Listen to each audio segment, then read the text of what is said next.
Bab 12 Naik Pangkat.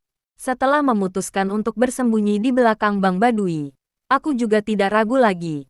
Karena sudah jam 10 malam. Jika terlambat pergi, bar mungkin sudah digeledah. Aku langsung meninggalkan rumah tanpa suara.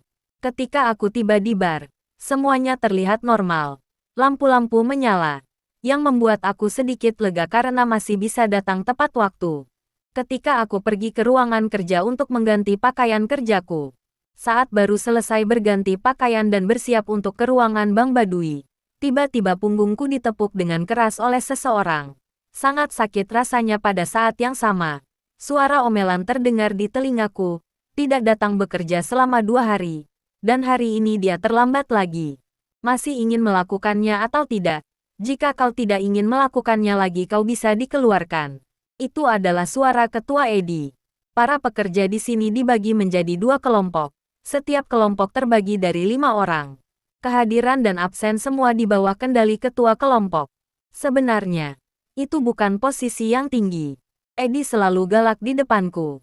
Mungkin karena aku terlihat penakut, dan lagi tidak terdengar. Jadi ia sering memarahiku, membuatku emosi, dan melemparkan banyak pekerjaannya padaku.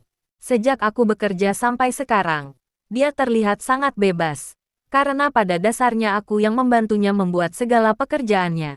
Aku menoleh untuk menatapnya. Dia juga membalas menatapku tajam. Pada saat yang sama ia menunjukkan tulisan kepadaku. 2 hari tidak bekerja. Kupotong gajimu selama setengah bulan. Dan cepat bekerja. Biasanya, aku selalu sangat menghormati Edi. Dan selalu menerimanya. Dan juga dia adalah pemimpinku. Tetapi hari ini, aku harus mengurus beberapa hal yang mendesak.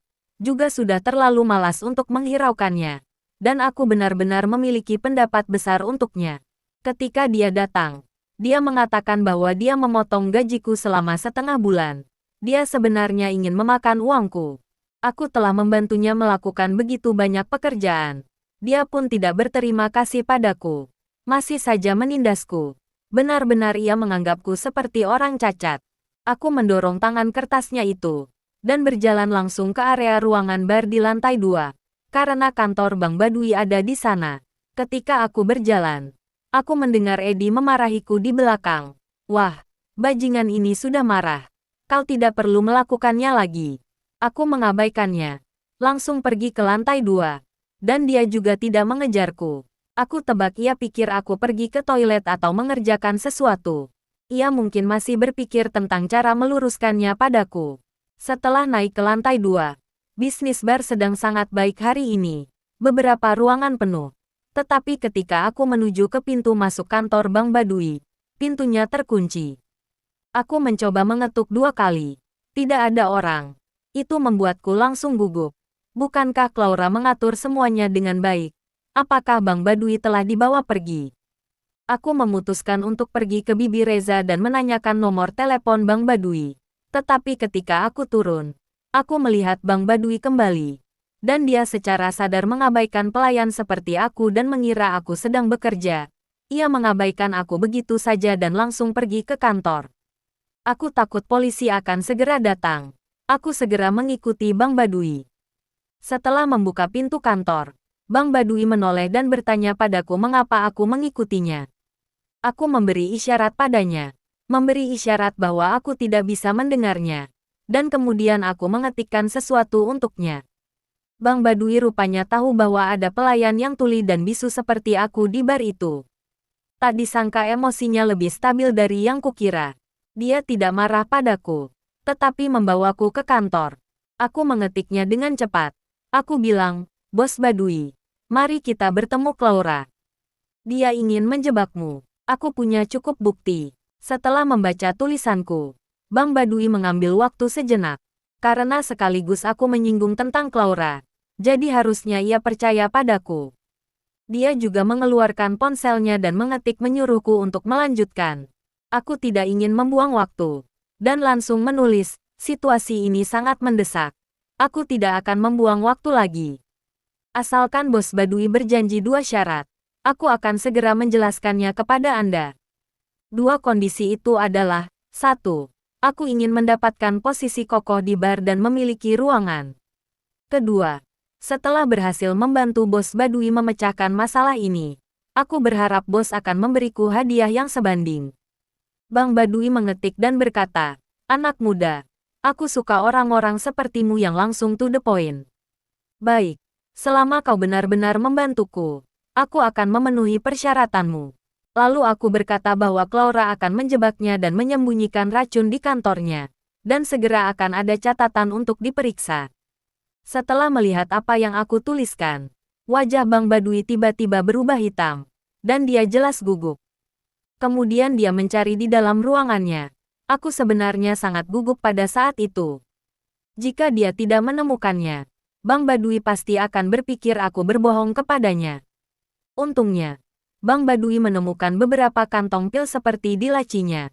Kurasa inilah yang dilakukan oleh Claura. Aku benar-benar tidak tahu siapa yang menyembunyikannya. Aku tebak pasti ada penyusup di bar ini. Memikirkan ini membuatku takut. Jika penyusup tahu aku mengatakan rahasia itu dan meneruskan ke telinga Claura, aku pasti akan mati. Tapi untuk saat ini, dan aku tidak bisa mengendalikan sebanyak itu lagi. Selangkah demi selangkah saja. Saat itu, Bang Badui langsung menepuk pundakku dengan gembira. Dia mengetik bahwa dia tidak akan memperlakukanku dengan buruk. Dia selesaikan dulu masalah ini. Setelah itu baru bicara baik-baik denganku. Aku pikir Bang Badui sedikit tidak senonoh saat berhadapan dengan Claura. Sekarang tampaknya semuanya baik-baik saja. Jadi aku cepat-cepat berjalan ke bawah. Saat baru datang ke tempat kerja, ketua grup Edi berlari ke arah aku. Ketika dia datang kepada aku, dia menunjuk hidung aku dan berkata dengan marah, "Kemana saja kau brengsek? Mengapa kau tidak melakukan pekerjaanmu? Aku lihat sepertinya kau barusan pergi ke kantor bos. Apa kau membuat laporan kecil dan mengadukanku pada bos?" Setelah berbicara, Edi mengetik sesuatu di ponselnya dan menunjukkannya kepada aku. Aku mengabaikannya dan siap untuk bekerja sendiri. Dia memegang tanganku dengan satu tangan dan memarahiku.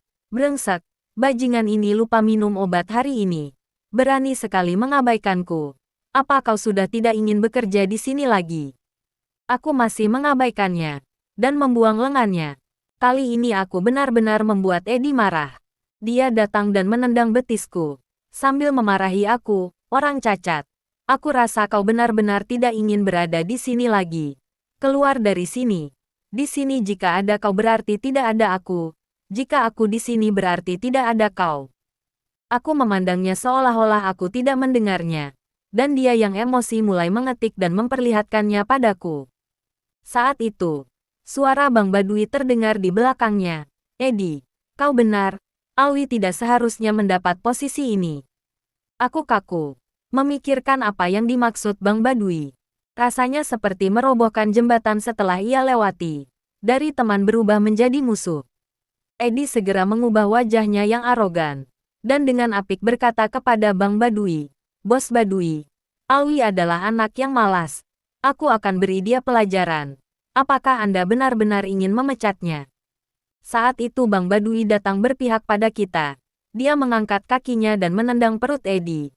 Dan berkata, "Pergi." Aku berkata Alwi tidak cocok dengan posisinya, yang berarti dia akan menggantikanmu. Edi memandang Bang Badui dengan heran. Bang Badui menghisap rokoknya dan berteriak pada Edi, "Kau benar.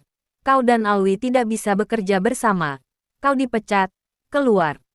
Aku tidak menyangka Bang Badui akan membelaku seperti ini.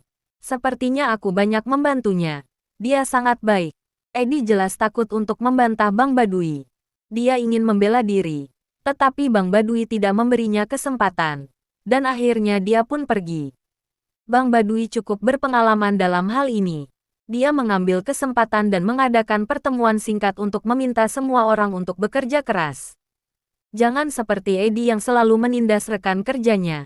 Akhirnya, dia memperkenalkanku kepada semua orang. Ia bilang bahwa aku adalah pekerja keras. Jadi aku dipromosikan menjadi ketua kelompok dan meminta semua orang memperlakukan aku sebagai orang normal dan banyak berkomunikasi dengan aku. Sejujurnya, Saat itu aku sangat tersentuh.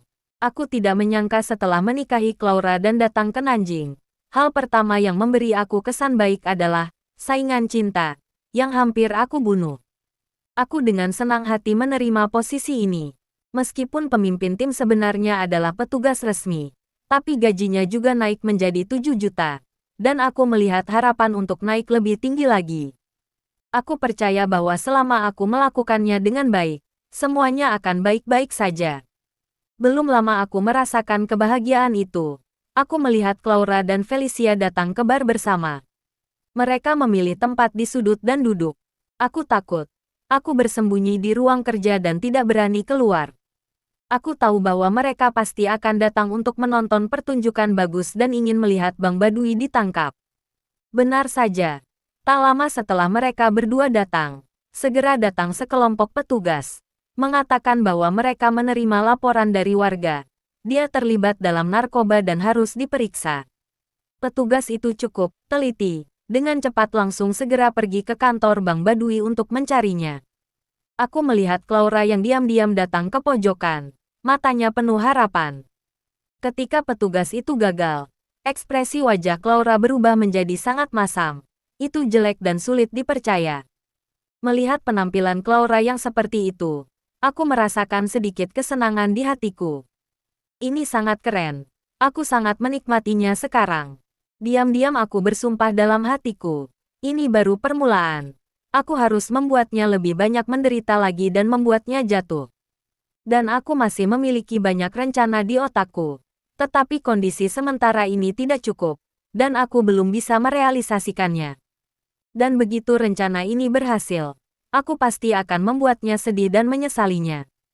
Memikirkan hal itu, sambil bersembunyi di kerumunan orang membuatku tidak tahan untuk menahan tawa.